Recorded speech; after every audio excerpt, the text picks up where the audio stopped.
Papa Placide. Ezali télé-réalité. Oh my God! Oh my God, when you were saying Ezali télé-réalité. Please, the planet. Carlos, pardon. Non, moi, qu'on la fois passée. Ah, et bah, Nessico. Oh my God, je fais mon père en accord. Tu as mon ami. Oh, bonsoir. Oh, télé-réalité. Bonsoir. Donc, Carlos. À la route. Mais bonjour, ça vient lever ton aucun anniversaire, t'es. tu as tamouké. Parce que le Congo, c'est toute une équipe. Il y a ma papa maté, ma staff. Tellement de gens passent, tu vois lettre belé, par message belé par la canne, il y a fondation dans le royaume Ngeni. Là, tu as tout comme on a. L'imsa biso pas de presque même sur ça. Il y a ma biso, la comme la patrie. Beaucoup de merci beaucoup. Oh my God. Bien. Réalité, on www.lecolère.com. Notre loi qui c'est votre émission. Nous allons pour nous devenir Nini. Télé-réalité. L'autre télé-réalité. Et puis, Méli présente il y a Fondation du Rome Ngeni.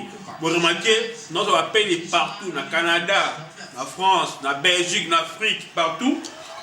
Qui passe. Et ensuite, de vivre dans la réalité, il y a moi sur Azor, ça te passe dans le thème. Moi, je suis Azor, le Lissabat. Moi, je suis Azor, ça te Mawa. La émission, on a tout ça brusquement. Mais merci parce que télé-réalité, c'est comme pas dans yo. Moi, au moins, les réalités, parce que c'est une façon de soutenir Moka. Donc, là, on fait des bannis, donc on s'en fait surprise. Donc, tu vas sur les Camerounais, on va s'en faire. Donc, on a vu un staff. La mamie de l'heure à demi, ma Simba, le Congo, le Mamogo, tout ça organisé. Nous avons des techniques à Mamosalaka, et on est les lots Awa sur place, pendant une mission à la télé-réalité. Tout là s'appelle aux musiciens, aux studios, aux salons de coiffure, aux fondation, association, aux mouvement, aux partis politiques, église, vision au Songolo, au Lingipé. Non, c'est moi qui mais lui, la paix est bima. Tu peux pas là, non, parce que télé-réalité, c'est une mission de Kotamakasi. Vous avez dit télé-réalité. La carte, il y a www.locolé.congo. Locolé. Et Yokani. Locolé. Et Yokani. Merci, c'est quoi, ma vie sur ton solo là. Tu es aussi mon ok. L'émotion. Je comprends l'émotion. C'est réalité, on est qui ne m'a vite fait. C'est ça la bon. Vous prévenir.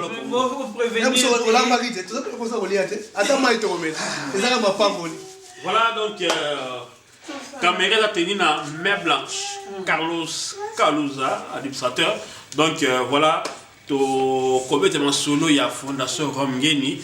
Il y a maman Otunto Ibaye. Toujours la question belé pour combien de biso. Alors tu dis Sikoyo, il y a ma biso tout pour ma biso. C'est beaucoup de sur la. Merci tout fan merci beaucoup. Voilà donc c'est une grande joie, une très grande joie pour nous de recevoir, d'être reçus, n'est-ce pas, par cette dame dans sa maison, autour de Bête Masolo Tali, Fondation Royaume Ngeni, la présidente, il y a Fondation Oyo, Avengi, Royaume Ngeni. Merci beaucoup, sœur Mami, Ndengonimi, quand même, quoi, Mabiso Awa. Et là, le bousseau qui te là, et pas à mon tour, tout le cahier, boni, sangonini. Merci, Papa Placide. Tout va bien par la grâce de Dieu. Amen. Tout va bien par la grâce de Dieu, femme son amie, donc tout va bien. Sœur Mami, ce monde là, tu brusque, tu y es, et pas non, brusquement. Je pense qu'il y a un bal bosso tout côté awa la télé-réalité parce que émission au bossa là il y a Rome Fondation Rome Ngeni batu baso na mingi mo moni batu babenga peyo mais tengo to yeba ba réalité non ici ko fandaka o vivra ndenge nini o zala ka ndenge nini au pense qu'en nini yango tongito toyeba yo lelo mais en un mot mais quelque chose qui est la sœur Mami Ngeni batu o so ba la émission sauté ba ozanani. Merci Nzamba Pambola Bino na télé-réalité au Bosalinga. En tout cas, c'est une grande surprise pour moi. Je bénis l'Éternel. Na canal Nayo, lelo na ozoba soutien belé. C'est à Mami Ngeni Azali, troisième na kati ya bana na kati ya famille naye. Azali mama ya 5 enfants, 4 garçons, 1 fille.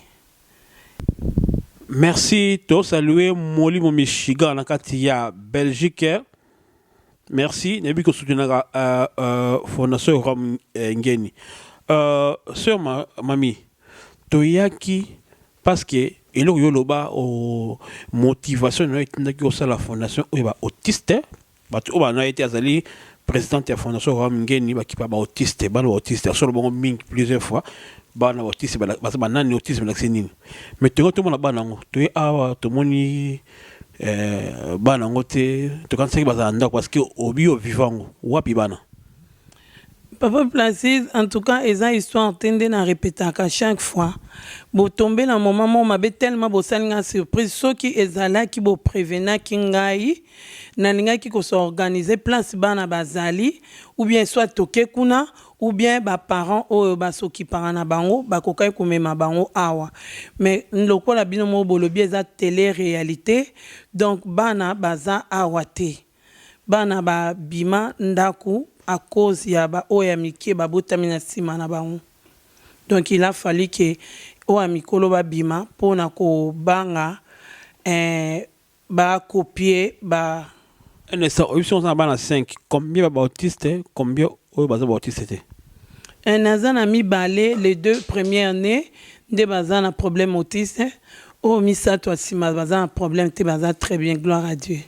Ah ce bien na landio bien bana liboso les 2 premiers o nandi bazana premier autisme autiste il y a sima donc après bango au bota bana bazana normal pendant ce que vraiment il y a soulagement aussi soulagement parce que ce que boti bana na sima o bazali na kawanate ce qui na lobby eza soulagement na kosi yo pe na kosi nzambe eza soulagement senga mo pe na kanisa ki yango ke tokwa na boti bana o baza normal eza soulagement ponanga non c'est le contraire na continuer à coûte ko souffrir plus donc souffrance on est comment plus pona mboko monaka misus baza malade misus baza malamu donc à ta parent mon côté a okyo loba keza soulagement indimité ata mukete sœur Mami ba to retourne parce que to yo to monyo en noir to retourne après mais ba tu balba mingi ba tu aboti ba no autiste très souvent ba comme colérique ba comme ka peu jalouse ba comme stress la dépression et combien jouer un comportement na bango est-ce que quand on voit il y a un autiste et modifier un comportement na yo est-ce que ils ont ça que vivre bien dans la société tout est comme ça moi le lendo et comme ça kanda et comme ça jaloux son nini quoi répondre sur nina côté wana en tout cas pas ma place côté on a ko répondre yo et comme ça kinga nazana trop stressé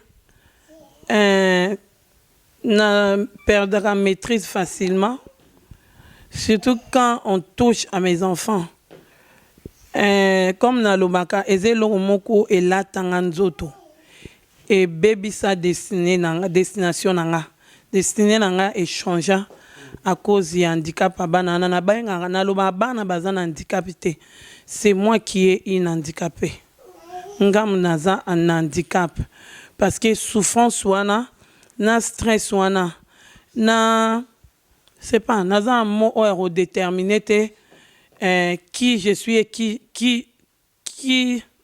je suis devenu en fait na komanani à cause du problème wana ya bana nanga ba besoin problème ya autisme. Voilà sœur Nabisa Lobby ne sont pas mes affaires au bazar c'est moi qui suis handicap ou bien c'est moi qui ai l'handicap. Donc il y a mazali handicap, il y a mazali handicap. Sœur mamie, ndé nazo une question bien bien. Est-ce que bato wana ndé baki ba maman ozo ba kanona très souvent ba relation na bango pe na société et bien baka. Est-ce que yo za na relation bien na ba société parce que minga comme la kanda ba conflit est-ce que vous allez bien na la société par rapport il y a les kambo et là yo. Je pense que ndeko la bisa kozalo mwana muke papa na Richard porte pour cette question bien plutôt zongi la mwana. Merci papa Placide.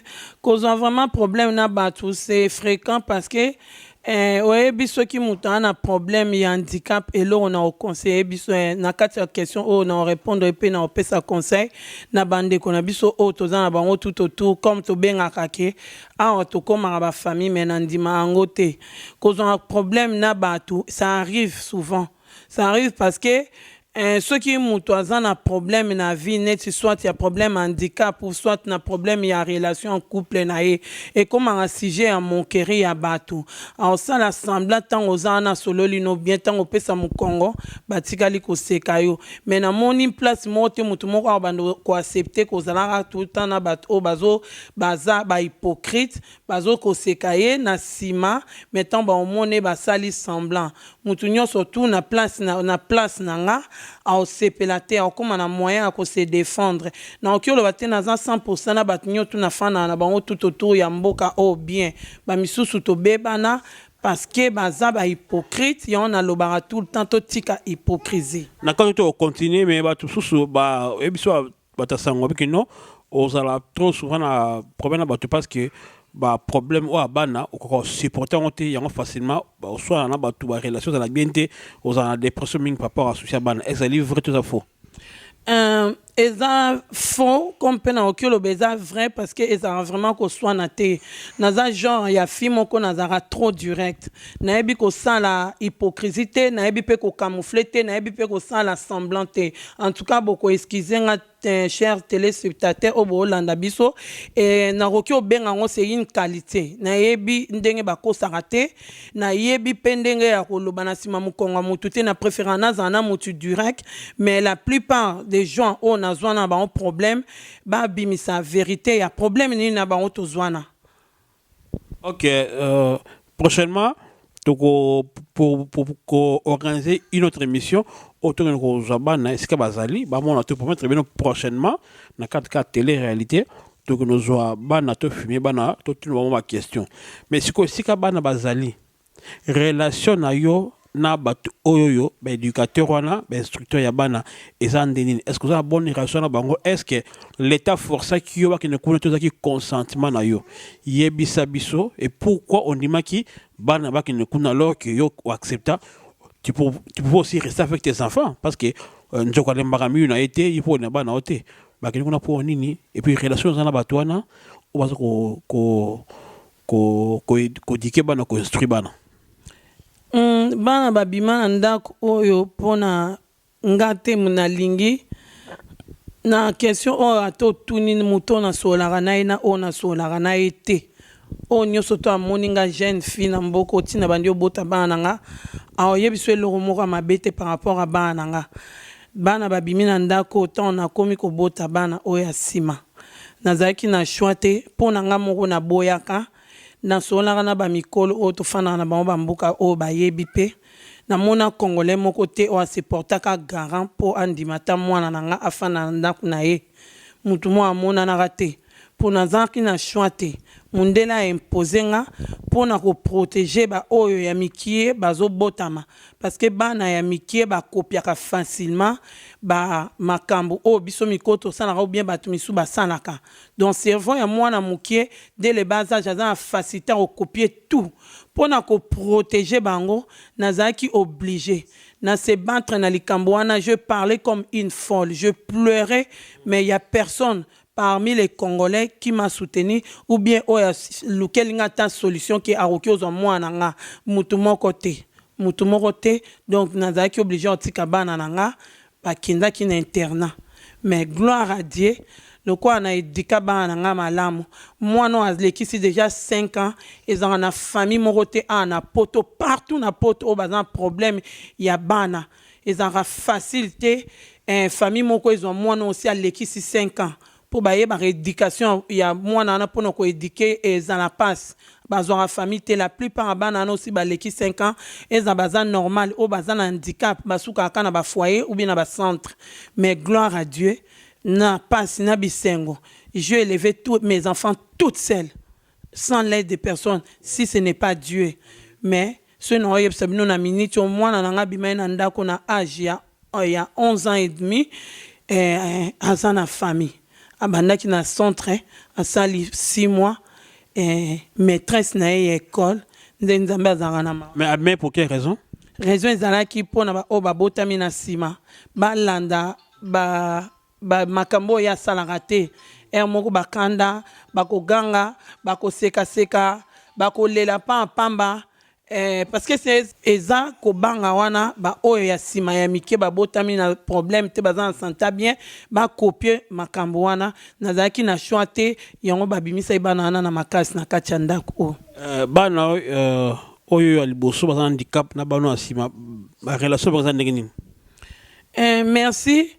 Ce qui est bien, mes enfants, malgré ils ont l'handicap, yebi ke o maman na biso, o baleki na biso, o pe asima, si comprena ke bande ko na biso, bazan un problème handicap parce que ce sont les enfants qui sont tellement éveillés, baza pe na sagesse na intelligence trop supérieure pardon, et puis na ba école laksarabana, eza loko afrikité.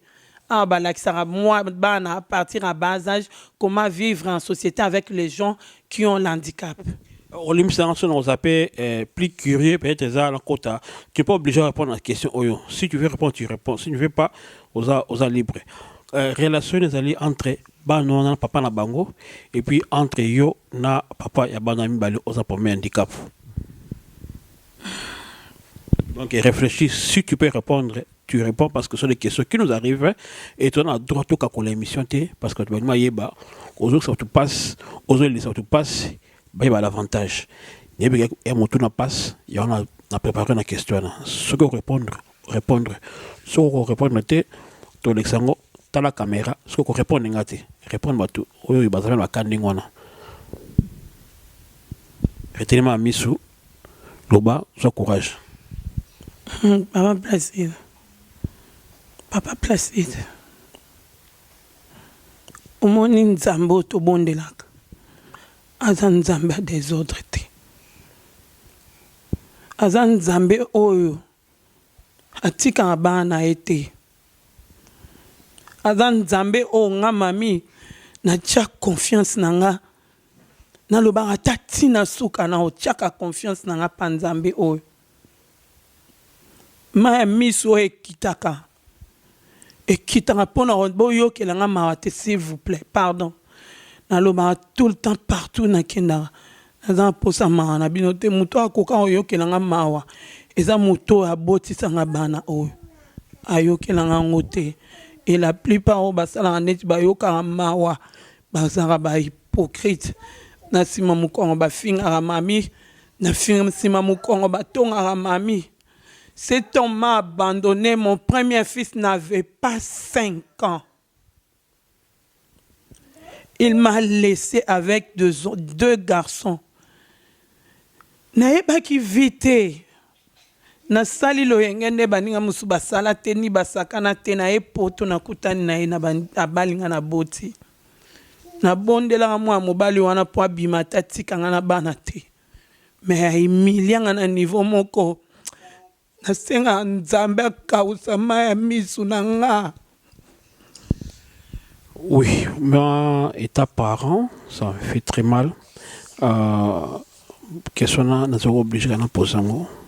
Pendant batu, bayeba, nebi que conseil nabiso Richard Fumboala FC a posé question na te, mais la posé parce que n'ato yeba, zo sa biso pasi, eta que ma para même Richard Fumboala eta que para azo ka pasi, raison pour laquelle azo la papier Pana Kosunga. Donc, merci beaucoup. Bandeko, comprenez son émotion. Carlos, tu comprends son émotion. C'est difficile, mais c'est la question opposée surtout tout n'a pas tout yéba parce que vous avez la kawana. Voilà, donc c'est ça. On devait te poser cette question. Donc, il est là te poser nos questions et qu'on ça peut-être pas si bien. Tout le pas davantage. C'est mamie, je pense que je courage. Fungola mon thème loba. Yebisangai, kota détail, yebisangai relation na yena ba zandengini, pe relation na yo na yi a nemo seulement et za malamu. Relation est raté. Yena ba na ikas. Eza pété. Mais ba na bi quand même papa. Moi na ngali boswaza ki na ba 3 ans ok na 4 ans. Oh muswaza ki na ba 2 ans. Bato ba un problème handicap. Na pesi bino solution na réponse. Voilà, ça fait très mal. Sur le but qu'il y a une question et qu'on peut ça passe. Nabi qui après tu as eu des enfants. Est-ce que les pères des les 3 derniers enfants acceptent Nabanwana facilement, il vit bien avec ses enfants comme ses enfants en aimant seulement? Oui, tout va bien.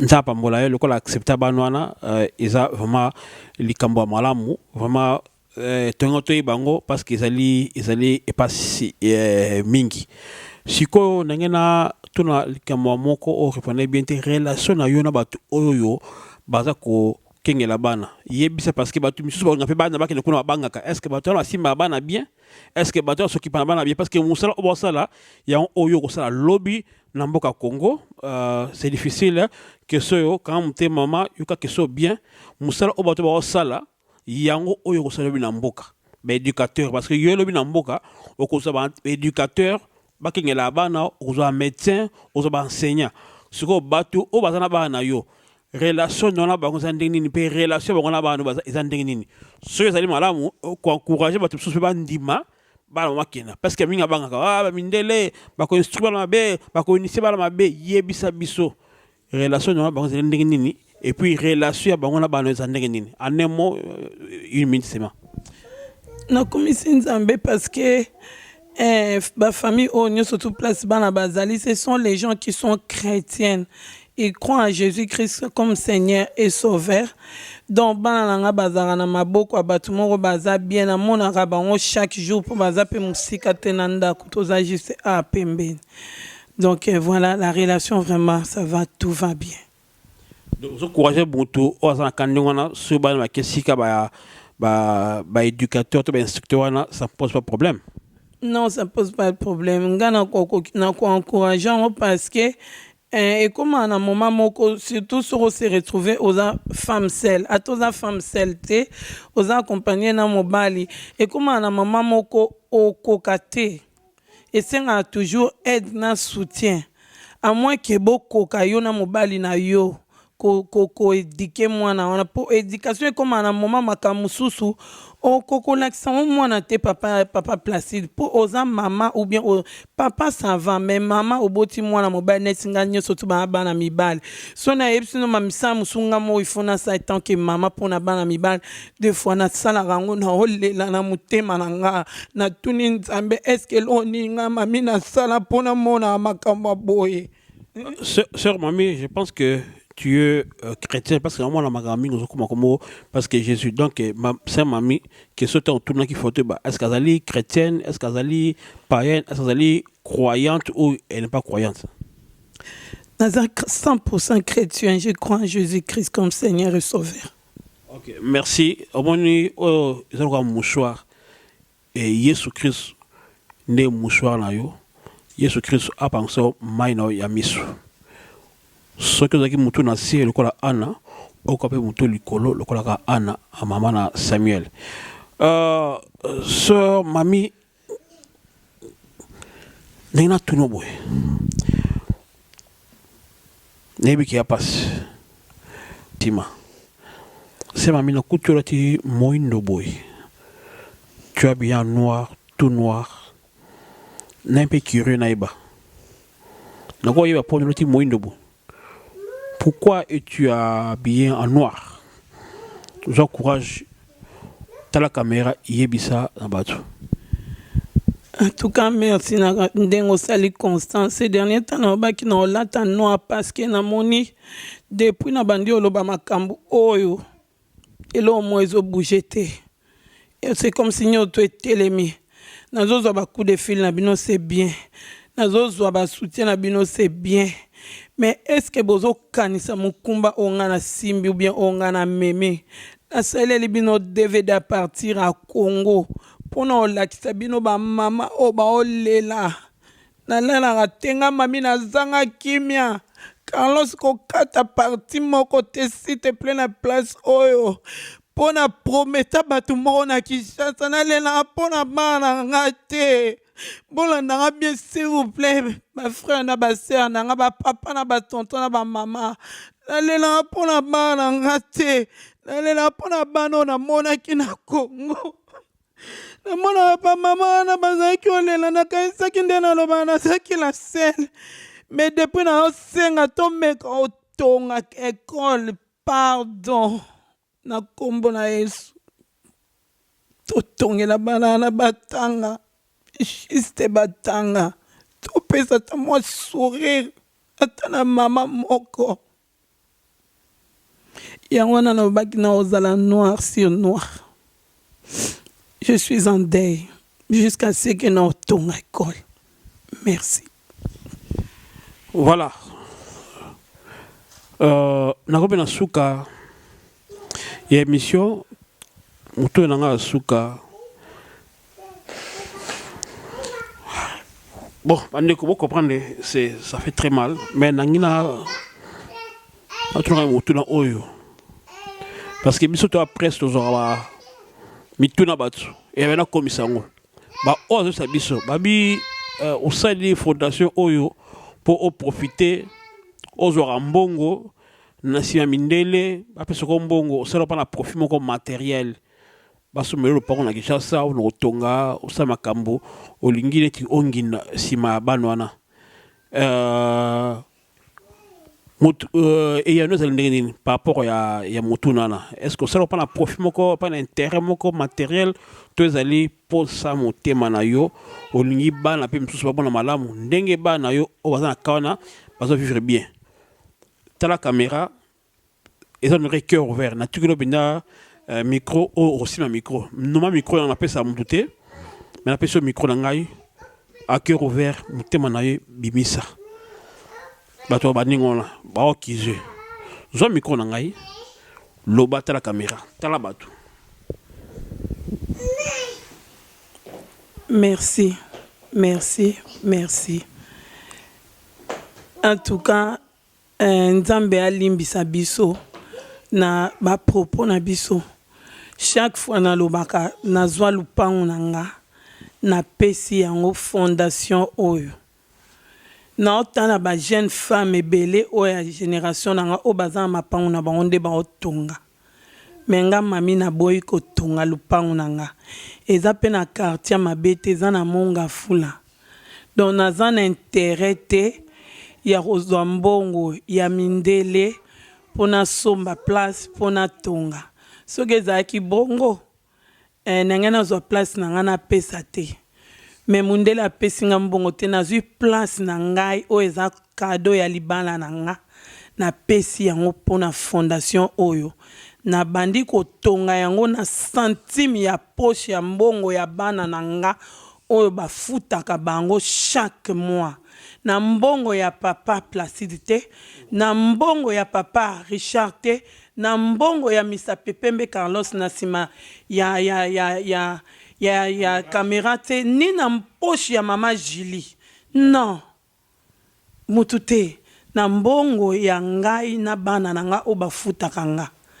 Donc, bandeko, s'il vous plaît, bo sunga na okyo loba na bino bo arrêter te. Bo continuer ko loba, bo continuer ko sunga. Eza malamu merci tant bozo loba ndenge wana pe bo bangisa ngata so na zaki na kanisa mabe na osala ngote na robanga déjà bo bandi obambanga mabanga avant. Mais nazalaka deya na lupango na nga cadeau o nazwa yango na pesa yango siège ezalaka ba mikolo mususu bazaka en Hollande ba mona ki yango bazana Kinshasa un jour ba oleka pe na télé réalité ba o témoigner nzamba pambola bino. Pendant que ceux qui sont la réalité, yebi sabiso défaut na o yebi o mi yebi na qualité na o mi yebi. Défaut nanga eza na silika noki. C'est un grand défaut. On a lingara vraiment kende mais je n'arrive pas. Qualité nanga eza na koka obomba vérité te. Ça me dérange que na ça la hypocrisie ou bien na ça la mensonge. Na préféré à tous à mon colo bien à moi na mkena ifso vérité. Yango ne dérange à batu mingi. Merci eza mone asuka to ceux qui là merci na Carlos Kalouza le main blanche Misapia Pembe. Merci na ndeko na biso conseiller Richard Fumabwala. Bato simbi asunga biso na lokola ya Congo. Merci mama Pasi évangéliste Pasi Pongo oyo abandaki télé réalité na biso tozwa photo ya bana ka mingi te tozwa photo ya bana to mona bana donc na pesa équipe de bosente mama Juliana Jose na biso ndeko Justin Mopiri ministre hollandais Tigre to pesi merci na équipe tout côté kuna papa Kanza mama Bijou pas juste Kabongo Abraham Toko côté azali côté kuna to pesi bino mbote mingi ya papa Jimé Hollande to pesi bino mbote mingi mama Blanche to pesi mbote na Nadine Loposo 8-9 et staff mbima Carlos Kalouza c'est nanga Andrine ndeko ya jouer dans ce bokila Andrine Scrum moi la pas Scrum mbote na batu bosunga biso batu tout au niveau France ou bako yamba royaume ngeni merci pour soutenir ndeko na biso partout sur mo bengisa maintenant c'est biso boy to bandi mission moko asika zali pana culture na biso to na besoin ba luba pour parler sur culture peut traduire ba luba bazombo to abino bo sur culture peut traduire ba zombo balari ba guinéen bangala ba swahili ba congo ba choko ba teke ba tetela tout ça déjà dans un message il y a président Michel Ekanga MLC il y a Hollande olbaki a ben sibiso le collé au sein l'émission culture bangala ezali bongo samedi le 21 na Denar beaucoup on a besoin de culture banga to poser ma question de azali na émission ngona azama idée à contacter biso to fungola ba émission belé encore une fois merci na Carlos Kalouza. God bless you. Bandeko ndenge ka toloba kinde pe tozo continuer koloba nde bozo mona nde na loba kanaza mama ya 5 enfants donc mère de 5. Mona nanga liboso ye alati survêt ya noir jaune ya mibale wana mulai wana pembe ya misatu ye kuna na manette ya 4e na C o ya suka ye wana ya mwasi donc soki okutana ba ona nzela oye bateke baza un problème autisme parce que baza normal batanga soité ba au mona ba ona ba réaction normalité il faut fana na ba ona tamula pour comprendre que baza na problème ya autisme mais na bala boy ce ba yebisoté oye ba pété bota makamzamba sala na babo moye ya batu donc nazo kumisa ka nzambe quand nazo lo bantu quand télé réalité on nga pe komi okamusanga pe komi ko bagisanga en tout cas ba sima papa Placide ya WW le collègue à Congo ko sa biso boete Carlos Kalouza donc la main blanche nde ka to lo mama bana yango yo tozo continuer pe ko kanga ba carton de bomoni na o musu bomoni kuna chambre ezabilo o nyoso to ba mindel bazoya otikela biso pona bana na biso o baza un problème autisme na Congo donc ezo senga so ba déplacement ba frais nyoso to oyo tozo travailler na ba poche na biso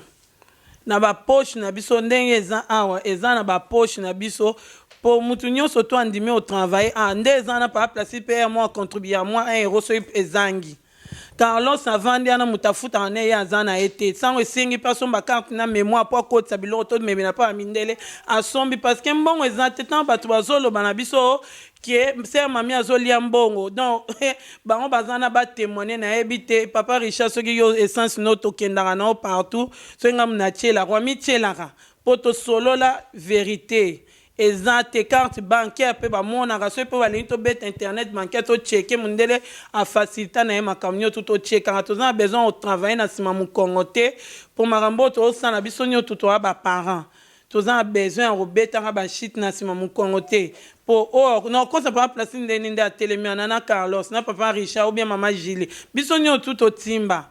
Donc na moyen ko sa muninga na 1 euro ezala la tête obimisa ma poche na biso papa Richard tient essence a tiaka tokenda ki Belgique Carlos son mes cartes de mémoire pesa ngango papa plastique on n'en parle pas mon na papa plastique car na tiewa na nga zana nga na eloko ofuta parking takia pas futelinga donc bande ko pardon to tikana ko détruire loko to kansana bana bazana ki chansa bao bao binsa ma poche na bao batata o na yebi bango teto sangani ka pona musala osunga bano ba na Congo.